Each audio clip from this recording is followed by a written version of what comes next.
Hey guys. So I'm gonna talk about my break. Over the break, I went to New York a couple times, and I like going to New York. You know, it's a nice place to spend a couple of days, especially after living in Vermont for like a couple months on end. And New York's a weird place. It's a city full of people that has like a bunch of stuff going around, and everyone just acts like nothing's happening, which is completely different to Middlebury. You know, if you change like one thing in a student's schedule, it feels like the world's falling apart. So an example is that when I was in high school, I used to commute from my house in New Jersey to a summer camp job in New York.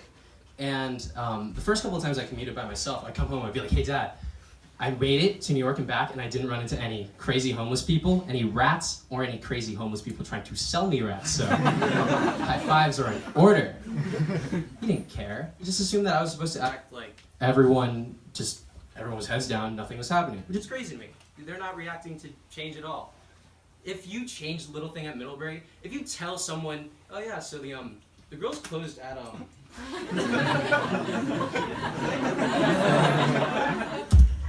if you tell someone the girls closed on Mondays and Tuesdays now, you'll get the response, what the fuck? No. What the fuck? Fuck Middlebury. The kids in the crowd who came back from abroad are like, is he kidding about the grill thing? Okay, but no, completely different environments. Another thing that I noticed when I was in New York is that because there are more people who are going to be confrontational, right? Because I personally am like very non-confrontational. But for me in New York, that's an asset. If I see two dudes like start to yell at each other on the subway and they start like throwing hands, I'm not going to look at my phone. I'm going to look at them. Looking at subway fights is the most authentic version of in-flight entertainment for wherever you have to go. And just to digress a little bit, one thing that I noticed about fights in general is that there's actually a relationship between how angry two like masculine dudes in a fight get and how much sexual homoerotic language is spoken in that. Let me explain. So imagine if you're at a party and you see like two like rowy dudes and they don't even need to be fighting. They can just be like trash talking. You'd be like, yo Tyler, get on the pong table, I'm gonna fuck you up, bro. You could have just said beat up, right? But that's where it's coming from, right? That's the sexual aura that's like percolating down. Think about that as like a 10%. Now bring it up to 100, and there's like, just imagine this guy's livid, and he doesn't even know what's coming out of his mouth.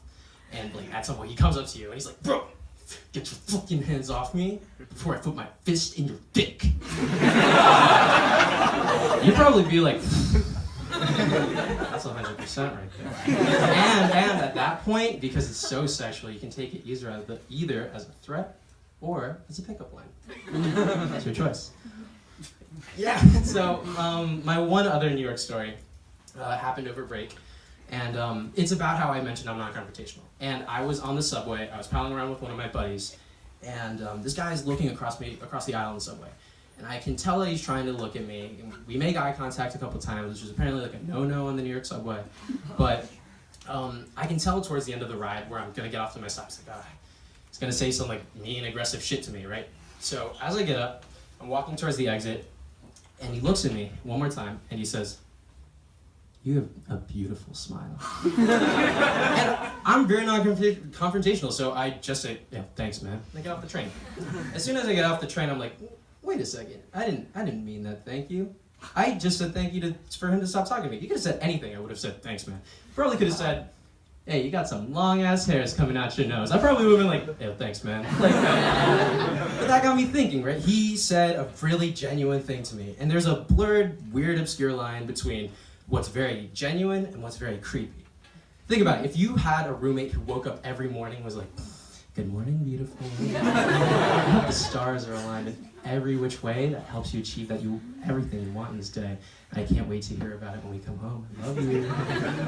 If you had a roommate like that, third day, you'd be like, dude, just spit in my face. Don't go fuck myself. I can't handle that. And this quandary, right? This quandary got me thinking that I want to go get a job as the pizza cutter in Ross Dining Hall now, when like students are like looking down, they don't want to talk to anyone, just get their pizza and leave. I'm like making aggressive eye contact with them while cutting the pizza. And they look at me, I'm like, with every incision of this pizza slice is a piece of my heart to you. I hope you have a blessed Ross dinner. That's all for me. Next up is